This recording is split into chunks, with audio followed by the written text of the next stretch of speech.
बड़ा एहसान है। कायनात में कोई किसी के लिए इतना नहीं रोया जितना मेरे नबी अपनी उम्मत के लिए रोए हैं। हाँ, कितना दर्द उम्मत का है। वो कहा था किसी ने, आ गए कब्र में भी छुड़वाने, दर्द कितना है उम्मती के लिए। हाँ, रख ले आका जो नौकरी के लिए, इतना काफी है जिंदगी के लिए। बहुत हो जाएगा अगर हुजूर नौकरी के लिए रख ले। हुजूर के अलावा हमारा कोई हमदर्द नहीं है, ये ख्याल रखिएगा। हुजूर कितने हमदर्द हैं उम्मत के। हुजूर के विसाल का वक्त आया ना, मलकुल मौत आए, दरवाजे पे आके खड़े हो गए। जो लोग कहते हैं नबी बड़े भाई की तरह है, वो तारीख उठा के बताएं, किसी के दरवाजे पे इजाजत लेते हुए मलकुल मौत को देखा या सुना है? कोई तारीख है कि मलकुल मौत ने किसी की चौखट पे जाके इजाजत ली हो? कोई तारीख नहीं है सिवाय आमीना के लाल के। महबूब की चौखट पे मलकुल मौत खड़े हैं, कह रहे अंदर आने की इजाजत दी जाए। खातून जन्नत बाप के पास बैठी है। अब्बा कोई देहाती लगता है, अंदर आना चाहता है। महबूब ने फरमाया बेटी देहाती नहीं है, ये वो है जो बेटियों को यतीम कर देता है, ये वो है जो घरों के वारिस ले जाता है, ये वो है बेटी जो औलाद को माँ बाप से जुदा कर देता है। हाँ, ये वो आया है जो भाई को बहन से, बहन को भाई से, माँ को बेटे से, बेटे को माँ से, बाप को औलाद से दूर कर देता है। अब्बू जी कौन है? फरमाया मलकुल मौत आया है, बेटी अंदर आने की इजाजत दे दो। मलकुल मौत आए। या रसूल अल्लाह, रब ने पैगाम भेजा है और आपको बुलाने के लिए भेजा गया है। मेरे महबूब ने फरमाया ठहरो, अभी जिब्रील आते होंगे, अभी जिब्रील आते होंगे। इतने में जिब्रील आ गए। महबूब, रब ने पूछा है महबूब तेरा क्या हाल है? कितनी बड़ी बात है। मलकुल मौत इंतजार में है, जिब्रील कह रहे हैं रब ने भेजा है और पूछा है कि क्या हाल है। आका फरमाते हैं जिब्रील ठीक है, लेकिन एक बेचैनी है। कहा क्या हुजूर? फरमाए ना, महबूब बताए ना क्या बेचैनी है। जिब्रील मैं तो चला जाऊंगा, मलकुल मौत मुझे लेने के लिए आया है। तो जिब्रील कहते हैं या रसूल अल्लाह, रब ने हुक्म दिया है कि अगर मेरे महबूब की मर्जी आने की ना हो ना, तो कह दे जिंदगी किसी से उधार नहीं लानी है, जितनी तू चाहेगा उतनी उम्र बढ़ा दी जाएगी। क्या कहने, बता क्या चाहता है? आका ने क्या कहा? जिब्रील बात यहां रहने की नहीं है, मैं खुद रब की बारगाह में जाना चाहता हूं, लेकिन एक फिक्र खाई जाती है, अगर मैं चला गया तो कहीं मेरी उम्मत पे अजाब तो नहीं आएगा? अगर मैं चला गया तो मेरी उम्मत जमीन में तो नहीं धसाई जाएगी? जिब्रील अगर मैं चला गया और मेरी उम्मत ने गुनाह किया तो इनके चेहरे तो नहीं बिगाड़े जाएंगे? जिब्रील जरा बताना, मैं चला गया तो मेरी उम्मत में पत्थर तो नहीं बरसाए जाएंगे? जिब्रील गए, मालिक तेरा महबूब पूछ रहा है, मैं चला गया मेरी उम्मत का क्या बनेगा? अब जिब्रील पलट के आए, जाओ मेरे महबूब से जाके कह दो, महबूब परेशान ना हो, हम तेरी उम्मत के लिए वादा करते हैं, अगर कोई उम्मती तेरा मरने से 1 साल पहले गुनाह से तौबा कर लेगा, हम उसके सारे गुनाह बख्श डालेंगे, हम उसके सारे गुनाह बख्श डालेंगे। महबूब कहते हैं मालिक ये किसे पता चलेगा कि मेरे मरने का 1 साल रह गया है? ए अल्लाह सौदा और थोड़ा सस्ता कर दे, और थोड़ा सस्ता कर दे। रब ने फरमाया महबूब जा, कोई मरने से 1 महीना पहले अगर गुनाह से तौबा करेगा हम उसके गुनाह बख्श देंगे। कहते मालिक और सस्ता सौदा कर। फिर आवाज आती है, महबूब वादा करते हैं जो 8 दिन पहले तौबा करेगा हम उसके भी सारे गुनाह बख्श देंगे। का मालिक और सस्ता सौदा कर। फिर आवाज आती है, ए महबूब जो मरने से 1 दिन पहले अपने गुनाहों से तौबा कर लेगा हम उसको भी माफ फरमा देंगे। कहेंगे मालिक तू तो करीम है, सौदा और सस्ता कर दे। फिर रब ने कहा महबूब अगर कोई बंदा आखिरी सांस लेते वक्त तौबा कर लेगा हम उसके गुनाह बख्श देंगे। रब का करम देखिए और मुस्तफा की मोहब्बत देखिए। आका कहते हैं कि या अल्लाह और सोता सस्ता कर दे। रब ने फरमाया ए मुस्तफा, हाँ जब मौत का वक्त होता है, सकरात का आलम होगा, दुख होगा, तकलीफ होगा, शायद कोई जबान से तौबा ना कर सके, जबान बंद हो जाए, महबूब वादा करते हैं सिर्फ गुनाहों पे शर्मिंदा हो गया हम उसको भी गुनाह माफ कर डालेंगे। अल्लाह अकबर। अब अपने नबी का करम देखिए। मेरे नबी कह रहे हैं ए मेरे परवरदिगार, ये तो वो लोग थे जिन्हें तौबा की तौफीक हो जाएगी, जो शर्मिंदा हो जाएंगे। कुछ ऐसे भी तो होंगे जो तौबा भी ना कर पाएंगे, शर्मिंदा होने तक का मौका नहीं मिलेगा, दुनिया छोड़ जाएंगे। रब ने फरमाया महबूब, जो जमाने में, जो जिंदगी में शर्मिंदा होके आएंगे उसे अपने करम से माफ कर दूंगा, और जो बिना तौबा के आ जाएंगे उसको तेरी शफाअत से कयामत में माफ कर दिया जाएगा। ये हुजूर का करम है। आज उम्मत की जिम्मेदारी बनती है अपने हुजूर से प्यार करें, अपने हुजूर से प्यार करें, बेटियों को दीन दें, बेटियों को तालीम दें। बड़ा बाप वो नहीं है जिसने बेटी को इंजीनियर बनाया है, बड़ा बाप वो है जिसने बेटी को कनीज़े फातिमा ज़हरा बनाया है। हाँ, सभी को मर जाना है, सबको मरना है, कोई यहाँ पे रखा नहीं रहेगा। हाँ, हुए नामवर बेनिशां कैसे कैसे, जमीन खा गई आसमां कैसे कैसे, सभी को मिट्टी में जाना है। भाई तैयारियां करें, तैयारियां करें। 2 दिन में तैयारी नहीं होती है, 2 दिन में तैयारी नहीं होती है, पहले से तैयारी करनी पड़ेगी। बहनों को नेक बना लो, बेटियों को आलिमा बना लो, कनीज़े फातिमा ज़हरा बना लो। अक्सर होता क्या है ना, हम लोगों के बीच में ना सारा फोकस बेटों पे किया जाता है, बेटों पे किया जाता है। सबकी कोशिश ये रहती है बेटा कामयाब हो जाए, क्यों कि बुढ़ापे का सहारा है। यही सोच के 2-4 करोड़ लगा देता आदमी बेटे पे, और बेटी को वही ये बेले फेले में सेरे फेले।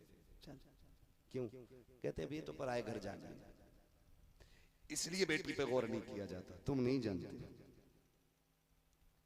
बेटे पे इसलिए मेहनत करते हो कि ये बुढ़ापे का सहारा है, और बेटी को इसलिए नजरअंदाज कर देते हो कि उसे पराए घर जाना है। ये मत सोचा करो, ये सोचा करो बेटे अगर दुनिया का सहारा होते हैं तो बेटियां आखिरत का सहारा होती हैं,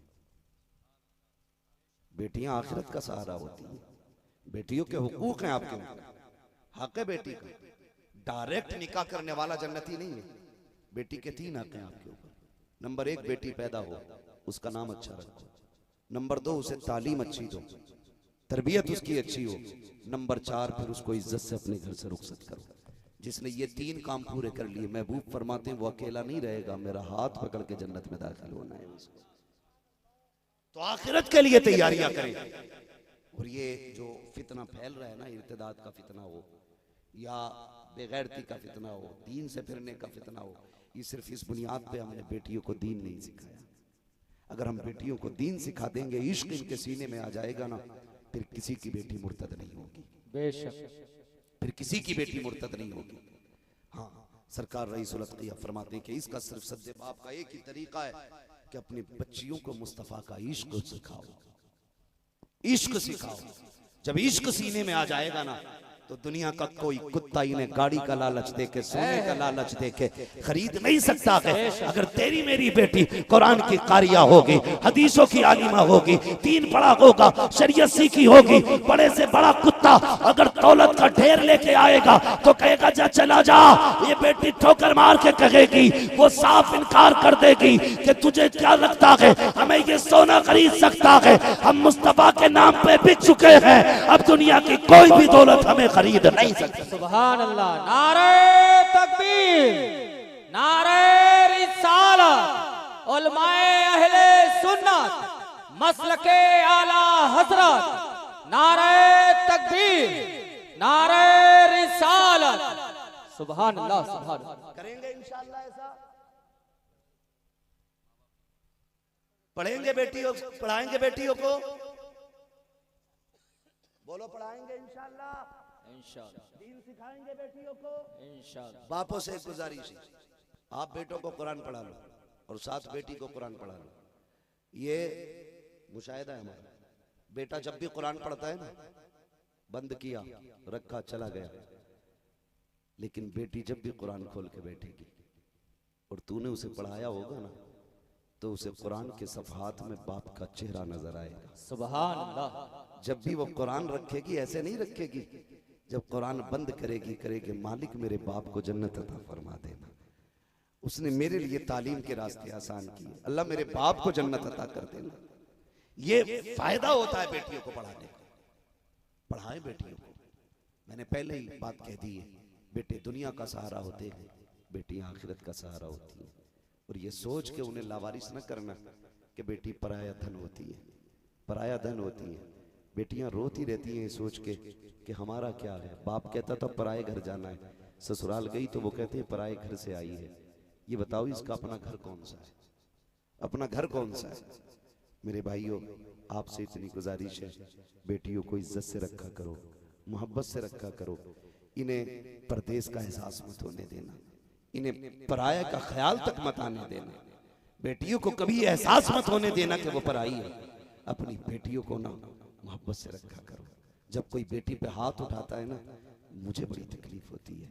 मैं ये सोचता हूँ कि ससुराल तो रब जाने कैसी मिलेगी, कम से कम बेटियों को घर में तो प्यार दे लिया करो। बेशक। बाप के घर रह के अगर बेटी को प्यार नहीं मिला तो क्या गारंटी है कि जहां कोई अपना नहीं वहां प्यार मिलेगा? अपनी बेटियों को अपने घर बैठा के इज्जत से लुक़मे खिलाया करो, मोहब्बत से खिलाया करो, बेटी कह के आवाज दिया करो। इसलिए कि नहीं जानते हैं जिस घर में ये सुर्ख जोड़े में जाएगी, रब जाने इसे ठोकर खा के लुक़मे मिलेंगे या गाली सुन के लुक़मे मिलेंगे। ये रो के खाना खाएगी या हंस के इसे कोई खाना खिलाएगा, कोई कुत्ते की निगाह से उसे देखेगा या शहजादी की नजर से कोई देखेगा। इसलिए बेटी वालों से गुजारिश है, बेटियों को शहजादी बना के रखा करो। और बेटियां खुद को खुद बखुद शहजादी समझती हैं, वो कभी बाप से कभी बड़ी फरमाइश नहीं करती हैं, अपने बाप से उसकी वुसअत से ज्यादा सवाल नहीं करती हैं। अगर बाप करीब होता है एक ही जोड़ी में 4 ईदें कर लेती हैं, कभी नए कपड़े का सवाल नहीं करती हैं। ये बेटियां होती हैं खुदा के लिए, यहाँ तुम इनसे प्यार करो, आखिरत में ये तुम्हारा हाथ पकड़ के तुम्हें जन्नत तक लेके चलेंगे। सुभान अल्लाह, सुभान अल्लाह। अगर बेटी कहती है अब्बा मुझे पढ़ाओ, तो कहता हाँ तू पढ़ेगी, रोटी पकाती रहे। नहीं, बेटियों को दीन दो। और इसलिए नहीं कि ये मदरसे में पढ़ाएं, इसलिए नहीं कि ये दरसगाह खोले, इसलिए नहीं कि इनका भी कोई इदारा हो, सिर्फ इसलिए कि अगर हमारी बेटी को हदीस आती होगी तो अपने 7 साल के बेटे को रोज हुजूर की एक हदीस सुनाएगी। सुभान अल्लाह, सुभान अल्लाह। जैसे जैसे जवान होता जाएगा वो डांसर नहीं बनेगा, गुलामे मुस्तफा बन के तैयार हो जाएगा। सुभान अल्लाह। इसलिए बेटियों को पढ़ाओ, इसलिए कि बेटियां आलिमा होंगी तो फिर मुआशरा तबाह नहीं होगा। ये इल्म की कमी है कि आज बच्चा रोता है, माएं मोबाइल चला के हाथ में दे देती हैं। आज बच्चा रोता है, गाने बजा के हाथ में देती हैं, सीरियल लगा के छोड़ देती हैं, खुद बातें करने लग जाती हैं। फिर बेटा जैसे जैसे होश संभालता है, या तो गाने बजाता है, या डीजे बजाता है, या डांस करता है, या माँ बाप को गालियां देता है, तो गलती मौलवी की नहीं है, गलती माँ की है कि जब ये छोटा था रोया था, इसे गाने बजा के मोबाइल नहीं देना था, बल्कि इसे सीने से लगा के नात की लोरी देनी थी, सलाम पढ़ के सुनाना था और ये कहना था मैं सो जाऊं या मुस्तफा कहते कहते खुले आंख सल्ले अल्लाह कहते। सुभान अल्लाह, सुभान अल्लाह। बहुत खूब। ये तब होगा जब हमारी बहन बेटियों को दीन आता होगा, जब बहन बेटी को दीन आता होगा। अगर दीन नहीं आएगा तो घर तबाह होगा, घर तबाह होगा। गैर आलिमा से, खास करके उजड से, किसी आजाद ख्याल से निकाह करने का मतलब जानते, बर्बादी घर की। अगर दौलत किसी घर का सुकून होता तो आप ये बड़े बड़े जो स्टार बने घूम रहे हैं ना, तो इनकी हिस्ट्री पढ़ो, किसी के घर में तीसरी है, और जो तीसरी है उसका ये चौथा है। क्या बात। किसी के घर में चौथी है और जिसके घर में चौथी है उसका ये छठा है।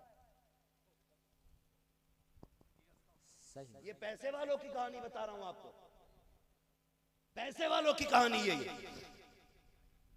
जोड़े दौलत से नहीं सजा करते, जोड़े रब की रहमत से रहा करते हैं। और ये रब की रहमत की बात होती है कि उम्र 100 से साल हो जाती है, लेकिन मियां बीवी एक दूसरे की मोहब्बत में कमी नहीं करते। बेशक। ये कब होता है? जब करम रब का होता है, दुआएं मुस्तफा की होती हैं, फिर जोड़े अली और फातिमा जैसे बना। सुभान अल्लाह, सुभान अल्लाह। जोड़े फिर अली और फातिमा जैसे होते हैं। कब होगा ये? जब दीन होगा, शरीयत होगी। हमारी बेटी को पता होगा शौहर का हक क्या है। शौहर कहेगा पानी ला, वो उसमें ना जो ये फिल्म आ रही है हम दो हमारे 12, उसमें ये कहा है कि औरत मर्द के हुक्म उदूली नहीं कर सकती। तो मैंने कहा तूने उसको समझा ही नहीं। लोगों ने अपनी अपनी तावीलें पेश की। मैंने कहा औरत को शरीयत ने उसका हक दिखाया है कि तेरा शौहर तेरे लिए सब कुछ है, और बेशक सब कुछ है, लेकिन सिर्फ शौहर से नहीं कहा है, सिर्फ औरत से नहीं कहा है कि तेरा शौहर तेरे लिए सब कुछ है, मर्द से भी कहा गया है। फरमाया गया मियाँ बीवी मुस्कुरा के मिलते हैं, अल्लाह दोनों के गुनाह माफ फरमा देता है। ये भी फरमाया गया कि जो एक दूसरे से राजी हो गए दुनिया से आएंगे अल्लाह उन्हें जन्नती बना देगा। ये भी कहा गया, मेरे महबूब ने कहा अल्लाह से इस हाल में आके मिलना कि तुम पर तुम्हारी बीवी का हक नहीं होना चाहिए, वरना खैरियत नहीं है। तुम गलत कहते हो, तस्वीर का एक रुख दिखाते हो, दूसरा रुख दिखाओ, तब तुम्हें पता चलेगा इस्लाम की खूबसूरती क्या है। आओ आखिर में जाते जाते तुम्हें इस्लाम की खूबसूरती बताता चला जाऊं। हजरत उमर फारूक आज़म आधी दुनिया का बादशाह है, कितनी दुनिया पे हुकूमत उसकी है, आधी दुनिया पे, और हुकूमत का दबदबा ये है कि जहां शेर खड़ा है वहीं बकरी खड़ी है। न शेर बकरी का कुछ बिगाड़ सकता है, न बकरी शेर से डर रही है। ये उमर का इंसाफ है, ये मुस्तफा के गुलाम की हुकूमत है। आज तो हुकूमत के रखवाले इज्जतों के दरिंदे होते जा रहे हैं, वर्दियां पहन करके लुटेरे होते जा रहे हैं। ये क्या जाने कानून क्या होता है। कानून नबी के उमर से पूछो, पता चलेगा इंसाफ क्या होता है। हजरत उमर का दौरे खिलाफत है, आप घर में आए हैं, आके थक के बैठ जाते हैं और बीवी के सामने कहते हैं कहीं मुझ पे किसी का हक तो नहीं रह गया, कहीं किसी का हक तो नहीं रह गया। क्या होगा कयामत में अगर पकड़ा गया। अभी आप इतना कह ही रहे थे कि अंदर से बीवी आ जाती है, कहती है उमर मेरा आप पे हक है, आपने मेरा हक मारा है और मैं आपको माफ नहीं करूंगी। आधी दुनिया का बादशाह है, फिर देखो जब बीवी ने इतना कहा है उमर मुझ पे आपका, आप पे मेरा हक है और मैं माफ नहीं करूंगी। हजरत उमर ऐसे रो रहे थे जैसे बच्चे बिलक के रोया करते हैं। आधी दुनिया का बादशाह होते हुए बीवी के सामने रोने लग जाता है। मेरी शरीक हयात बता तो सही कौन सा हक है जो बदला लेना है यहाँ ले ले, कयामत में रुसवा ना करना। उमर रब के आगे खड़े होने के लायक नहीं है, रोते जा रहे हैं, शरीक हयात से कहते जा रहे हैं ए मेरी शरीक हयात, मैं रातों रात गलियों में टहलता हूँ ताकि किसी का हक न मारा जाए। मैं इतना मोहतात हूँ कि अगर नहरे फुरात के किनारे एक कुत्ता भी प्यासा मर गया तो उमर हिसाब देगा, मुझे उसका भी डर रहता है। आज मेरी बीवी कहती है कि मेरा हक रह गया है, मैं कयामत में कौन सा मुंह मुस्तफा को दिखाऊंगा। बीवी कहती मेरे सरताज आप पे सिर्फ हुकूमत की जिम्मेदारी नहीं, मैं भी तो आपके निकाह में आई थी, मैं भी कबूल कबूल कह के आई हूँ, मुझे ऐसे कैसे छोड़ा जा सकता है। रात पे मेरा भी हक है, मुझे भी आप वक्त देते, ये मेरा हक था।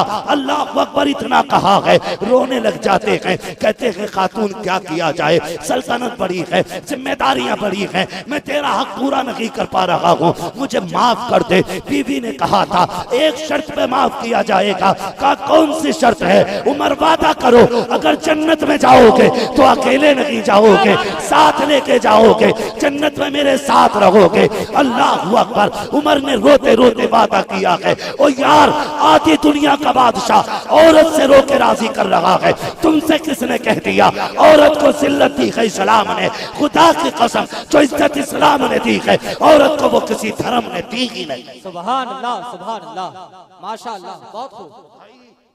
अपने घरों के अंदर बेटियों को इज्जत दो, बेटियों को इज्जत दो, बहनों को इज्जत दो, प्यार दो, बेटियों को प्यार दो। बाप की जिम्मेदारी है पढ़ाएं बेटियों को। और ऐसे इदारे ना मुश्किल से कायम कर पाते हैं लोग, मुश्किल से कायम कर पाते हैं। हाँ हिम्मत ही नहीं होती पहली बात तो, और अगर कोई कर ले हिम्मत तो लोग उसकी टांग खींचते हैं। आप अगर चाहते हो कि तुम्हारे आंगन में खेलने वाली बेटी तुम्हारी हो लेकिन जलवे फातिमा जहरा के नजर आए तो फिर इस इदारे को मजबूत रखना है। रखेंगे इंशाल्लाह मजबूत, इंशाल्लाह वादा करें इंशाल्लाह। मारा शरीफ की एक आवाज आती है, आधी रोटी खाएंगे बच्चों को पढ़ाएंगे। सुभान अल्लाह। आधी रोटी खाएंगे, आपका भी ये नारा होना चाहिए, आधी रोटी खाएंगे बच्चों को पढ़ाएंगे। क्यों नहीं बोल रहे आप लोग, क्यों नहीं बोल रहे? नहीं पढ़ाना चाहते बच्चों को? मैं इंशाल्लाह 2 तारीख को, हमारे साबिर भाई हैं कि चले गए, आपके करीब ही में कौन सी जगह है?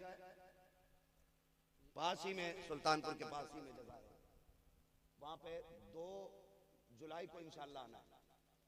हाँ, नुकसानात जो बाकी रह गए ना और इसके फायदे इंशाल्लाह मैं याद रहा तो वहां बयान करूंगा, इसलिए कि वक्त काफी तेजी से गुजर रहा है। मुझसे मेरे भाई ने कहा माँ बाप की फजीलत के हवाले से बात करूं, हजरत भी फरमा रहे थे, लेकिन यह है कि क्योंकि रोज बोलना, और मैंने पहले ये कहा था कि उतना खाओ जितना हजम हो जाए, है ना, बहुत ज्यादा खाओ तो पलटी होने लगती है, तबीयतें खराब हो जाती है। इतनी बातें शजरा मेरे भाई अभी सुनाऊंगा, इंशाल्लाह भी सुनाऊंगा, वो भी मैं आखिर में कर लूंगा।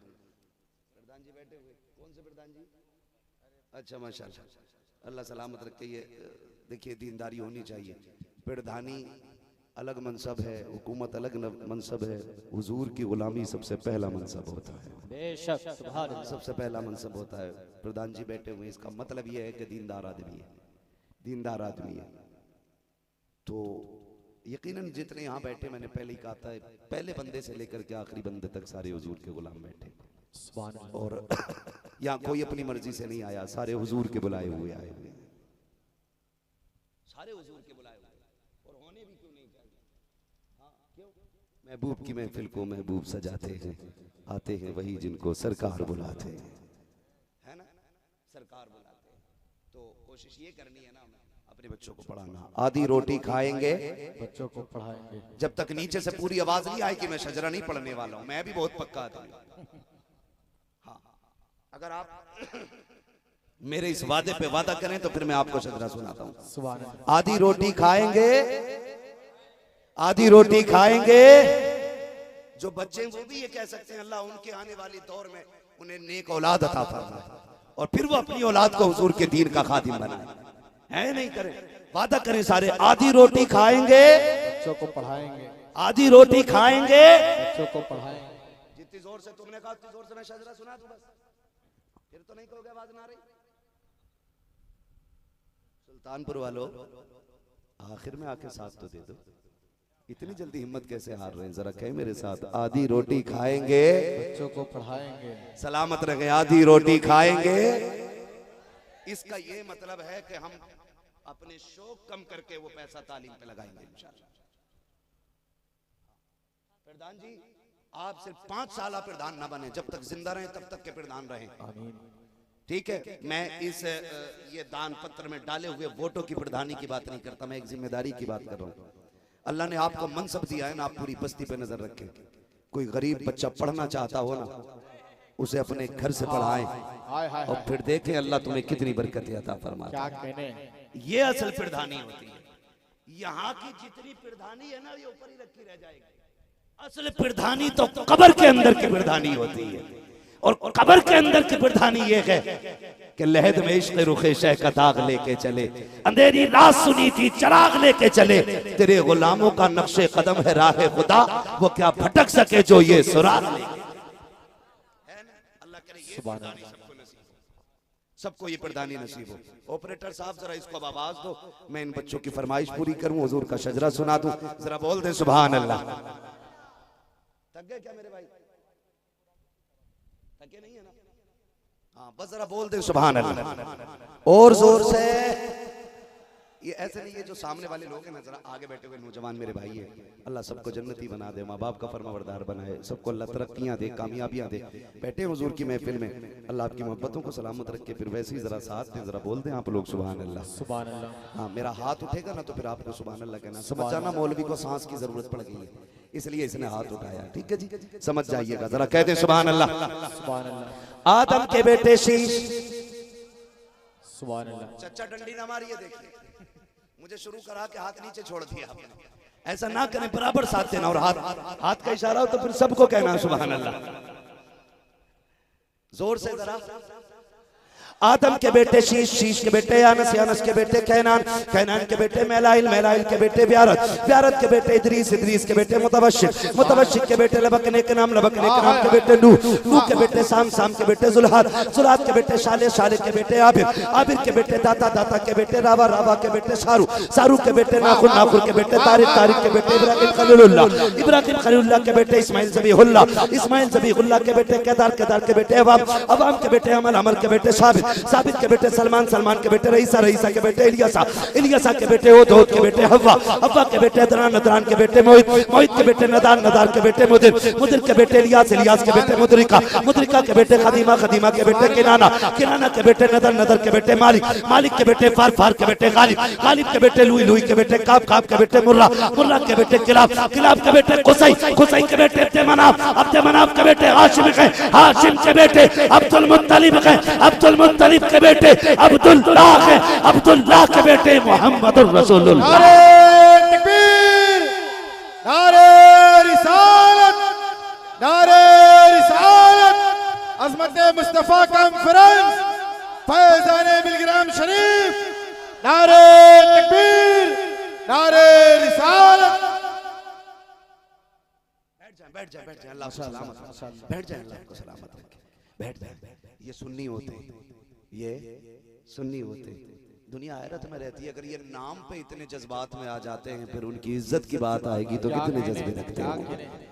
अल्लाह मेरी कौम की मोहब्बतों को सलामत रखे। हाँ, यही मोहब्बतें इंशाअल्लाह देखना बेड़ा पार करेंगे, यही इश्क एक दिन रंग लाएगा और फिर देखना हमारी कौम हुजूर के इश्क के रंग में रंगती नजर आएगी। फरमाया गया या अय्युहल्लज़ीना आमनू कू अंफुसकुम व अहलीकुम नारा, ऐ ईमान वालों अपने आप को और अपने घर वालों को जहन्नम की आग से बचाओ। कोशिश ये करनी है, हमें अपने घर को दुरुस्त करना है और अपने बच्चों को दीन देना है, शरीयत सिखानी है बच्चों को, मुस्तफ़ा का दीन सिखाना है। खुदा की कसम जब बेटियां दीन हासिल कर लेंगी ना तो फिर आप देखोगे आपकी नज़रों के सामने ना बेटियों की चादर में खातून जन्नत की हया के जलवे दिखाई देंगे। और बेटियों में जितनी हया होती है ना फिर उतनी ही खूबसूरत बेटियां लगा करती हैं। आपसे इतनी सी गुजारिश है, बेटियों को भी तालीम दें, मदरसे में पढ़ाएं। जो लोग बच्चियों को पढ़ाने में लगे हैं, आपकी जिम्मेदारी है उनके कंधे से कंधा लगा के आप खड़े हो जाएं, क्योंकि हम जो बाकी की दौलत है दुनियादारी में खर्च करते हैं वो खर्च हो जाती है, जो दीनदारी में खर्च होती है वो खर्च नहीं होती हैं, बल्कि वो बैंक बैलेंस की तरह ना महफूज हो जाया करती हैं। इंशाअल्लाह जब क़यामत में आएंगे ना और गुनाह ज़्यादा होंगे तो एक छोटा सा पर्चा नेकी के पल्ले में आएगा। प्रधान जी पूछेंगे ये कौन सी नेकी आ गई है कि अभी गुनाह ज़्यादा थे नेकियां बढ़ गई हैं। फरिश्ते कहेंगे तूने एक बच्ची के खाने का इंतजाम कर दिया था, अल्लाह ने जन्नत में तेरा इंतजाम कर दिया।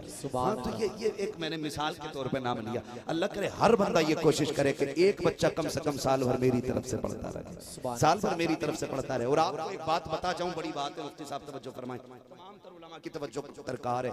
मैं तुम्हें बताता हूँ, जिस घर में कोई मेहमान खाना खाता है ना, अल्लाह उस घर वालों पे कभी आफत नाजिल नहीं फरमाता। आप देखें फिरौन जैसा कितना बड़ा दुश्मन अल्लाह का, खुदाई का दावा किया हुआ था, सजदे करवाता था, लेकिन अजाब से क्यों बचा रहता था मालूम है?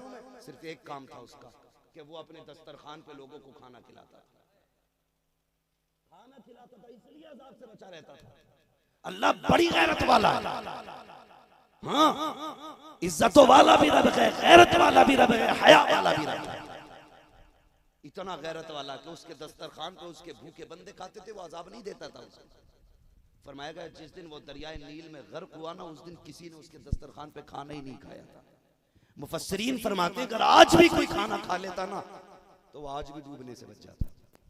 अगर फिरौन जैसा नापाक आदमी खाना खिला करके अल्लाह के अजाब से बच सकता है, हो हुजूर का गुलाम, दीवाना हो गरीब नवाज का, चाहने वाला हो बगदाद वाले का, क्या कहने, और खाना खिलाए मदरसे वालों को, फिर खुदा की कसम अजाब क्या, मरते ही अल्लाह उसके लिए जन्नत के दरवाजे खोल डालेगा। तो कोशिश ये नहीं है कि हम बच्ची को घर लाके खिलाएं। आपको अल्लाह ने इस्तिताअत बख्शी है ना, तो एक साल का एक बच्ची का खर्च कम से कम, अगर कैंटीन मदरसे में हो, कम से कम एक बच्ची का खर्च 15,000 साल का रहता है।